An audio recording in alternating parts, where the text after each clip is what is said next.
মুনাফিক কাকে বলে? আজকে তার আজ থেকে 15 দিন বা 1 মাস পূর্বে আরব লীগের সমস্ত বড় বড় নেতারা এক জায়গায় হুঙ্কার ছাড়লো যে আমেরিকা যদি ফিলিস্তিনকে এরকম ভাবে আগ্রাসী চালায় তাহলে এর চাইতে মুখ্যম জবাব দেওয়া হবে। আরব লীগরা বিশাল সিদ্ধান্ত নিল যে গাজাকে আর আমেরিকার ট্রাম্প কার্ড আর করে দেওয়া হবে না। আমেরিকা ইচ্ছা করলে গাজায় হামলা চালাতে পারবে না। আমেরিকা ইচ্ছা করলে ফিলিস্তিনকে নিজেদের করে নিতে পারবে না। যদি এটা করতে চায় আমরা সমস্ত আরব লীগ একত্রিত হয়ে এর মোকাবেলা করব। মুনাফিক কাকে বলে? আজকে আমেরিকা এবং ইসরায়েল ফিলিস্তিনের আমার মুসলমান ভাইদেরকে হত্যা করছে। ছোট ছোট শিশু বাচ্চাগুলোকে এরকম ভাবে ড্রোন দিয়ে উড়িয়ে দিচ্ছে। আহারে, অবস্থা দেখলে চোখ দিয়ে পানি পড়ে।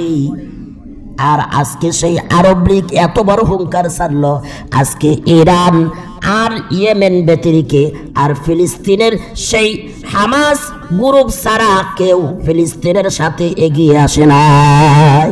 এত বড় হুঙ্কার ছেড়েছে তারা।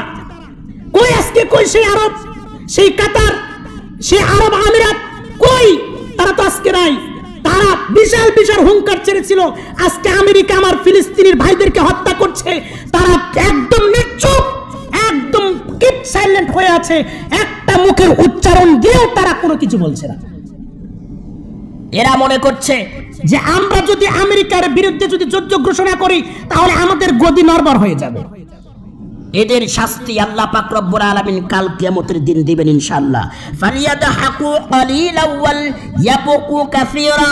এরা একটু হেসে নিক। এরা মুসলমানদেরকে যুদ্ধের সামনে দিয়া ফাঁকের থেকে কুটকুট করে হাসতে যার বলতেছে এখন খেলা দেখ। এই সমস্ত মানুষগুলো কাল কিয়ামতের দিন ওই জাহান্নামের আগুনের জ্বলন্ত সিগনার মধ্যে এমন ভাবে জ্বলতে থাকবে, সেই দিন বলতে থাকবে হায় আফসোস, আজকে যদি আমরা মুসলমান নামদারি না হইয়া যদি মাজলুম মুসলমানের পক্ষে যদি থাকতাম তাহলে আজকে হয়তো আমার জাহান্নামের আগুনে পড়তে হতো না। এটাই হচ্ছে তাদের মুখ্য বিষয়। দ্বিতীয় নাম্বার কথা হলো, এরপর আল্লাহ পাক রব্বুল আলামিন বলেন তাবুক যুদ্ধ থেকে মুনাফিকরা সরে আসলো, তুমি সতর্ক হও। দ্বিতীয়বার মুনাফিকরা আবার তোমার কাছে প্রস্তাব গ্রহণ করবে। মুহাম্মদ, আমরা তো তাবুক যুদ্ধে অংশগ্রহণ করতে পারি নাই, আমাদের ভুল ধারণা ছিল, আমরা ভুল বুঝেছি, আমাদেরকে ক্ষমা করুন। অতএব কি করুন, আমাদেরকে আবার একটু সহমত দেন, আমরা আপনার সাথে যুদ্ধ গ্রহণ করতে চাই।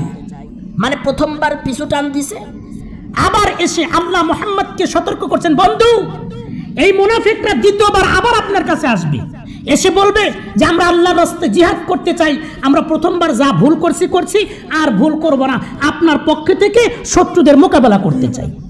আল্লাহ পাক রব্বুল আলামিন বলেন না না না, ফাইর রাজাআকাল্লাহু ইলা তাইফাতিন মিনহুম ফাস্তাআযানু লাকা লিল খুরুজি ফাকুল লান তাখরুজু মাইয়া আবাদান ওয়া লান তুকাতিলু মাইয়া আদুওয়া। এরা এসে আপনার কাছে আবার প্রস্তাব দিবে, মুহাম্মদ তাবুক যুদ্ধে ভুল করেছি, এই ভুল আর করব না, আমাকে আবার একটু সুযোগ দিন, আমরা আবার আল্লাহর রাস্তায় জিহাদ করতে চাই। মুহাম্মদ বন্ধু আমার, তোমাকে বারবার নিষেধ করি, এদেরকে কখনো সুযোগ দিবা না, এদেরকে বলে দাও যে তোমরা হচ্ছে সেই সমস্ত লোক, তোমরা হলো পিছনে থাকতে সবচাইতে বেশি পছন্দ করো, অতএব তোমরা পিছনে থাকো, তোমরা কখনোই আল্লাহর রাস্তায় জিহাদও করবে না আর মুসলমানদের শত্রুর সাথে কখনো যুদ্ধ করবে না। এইটা আমি মুহাম্মদ বোঝা শেষ হয়ে গেছে। সুবহানাল্লাহ। কে জানিয়ে দিয়েছেন? সবাই বলুন কে?